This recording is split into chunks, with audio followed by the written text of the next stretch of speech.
Hello again, Sifu John Cosma. Today we're going to talk and practice what's called Taiji Qigong. Qigong meaning like energy work, and it's used in conjunction with teaching people Taijiquan or Tai Chi, Taijiquan. I got this from a book by a man named Jou Tsung Hwa, who has since passed. It's called the Tao of Taijiquan. Excellent book. Kind of heavy in a lot of things, but really cool ideas, really cool stuff in it. The basic idea of this is something that I'll actually teach to kind of beginners. Again, getting the breath and the motion and the mindfulness to synchronize into one thing. He doesn't actually have names for these. He just kind of calls posture 1, 2, 3, 4 as they go. So I'm going to try and do that, but I'll try and give something idea of the general idea that we're going to use with it. Anytime you hear a funky name in any sort of martial art for a martial art posture, it's not just because it sounds pretty, it's because it actually denotes the intention that's supposed to go on in that posture. So you hear white crane spreads its wings, it's not just because, oh, it looks pretty or anything, it's you actually have that idea of openness and expansion, but also should be quick with it as well. Those cranes, big, move, quick, those sort of in and out bird motions with it. So it has that connotation to it as well. Quick note also, you're going to hear me say things like, we come up and settle, or sink, or relax. Now when I say that, I don't mean just kind of let anything drop. It's you're going to expand, and again, there is all we're going to do with that motion. So it's almost sort of like you got that big bird kind of gliding motion with it. So what I'm going to do is I'm actually just going to call it out. There are a couple things that are side kind of specific. Normally when I teach them, and if I teach them face to face, what I'll do is I'll mirror the student.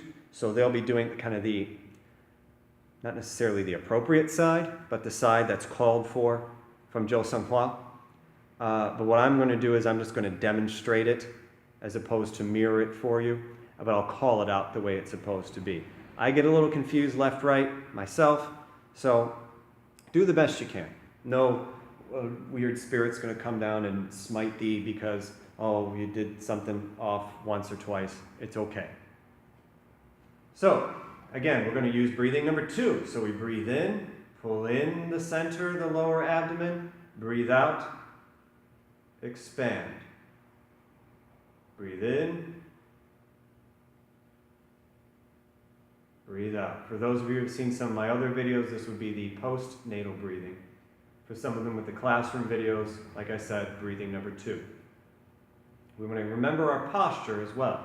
So, tailbone tucked in, shoulders over the hips. So the shoulders and the hips have a square to them. You don't break that square. Head's being pulled like the string, chin tucked in, the tongue behind the teeth at the roof of the mouth. Again, we're going to breathe in, pull in, exhale, push forward. First posture, as I breathe in, like we just demonstrated, I'm going to raise my hands at the sides, nice and relaxed, like strings are pulling the wrists. Lift the fingers slightly. As I exhale, settle. So think of like an eagle or a hawk just kind of gliding on the wind. As I breathe in for posture number 2, my right wrist comes over my left wrist. And as I exhale, settle. So like a cat on the back of a couch. Just kind of hanging out and chilling.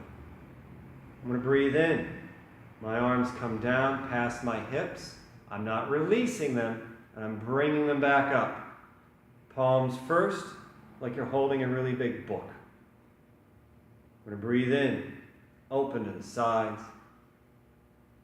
Turn the palms over as I exhale and settle into that glide. I'm going to breathe in, fists come into the head. Think of dragons flying into the cave. Breathe out, they fly out of the cave and push and glide. Breathe in. We're going to repeat the fists coming into the head. This time the dragons are going to shoot up. Turn the thumbs up. Look up. Stretch up. And we release. The arms come down the center of the body. Nice and relaxed. We don't just drop them. But what we do here, stay where you are. I'm going so you can see as I follow the arms down. Tuck the chin. Roll the spine. Head, neck, shoulders, and arms. Come down. I'm going to stop here so you can still see, but you can continue down best able.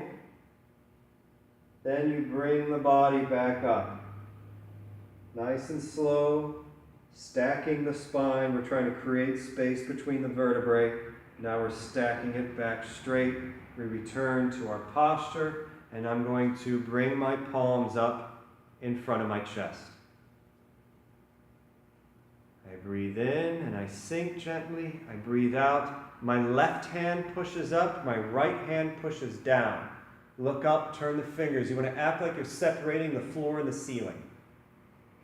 I'm going to breathe in and gather back center in front of the chest. I'm going to breathe out and split the floor and the ceiling.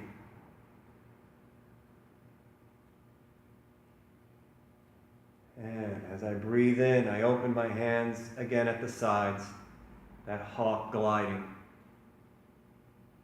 As I exhale. I'm going to breathe in, again, the cat on the couch. Right wrist over left, exhale, and release.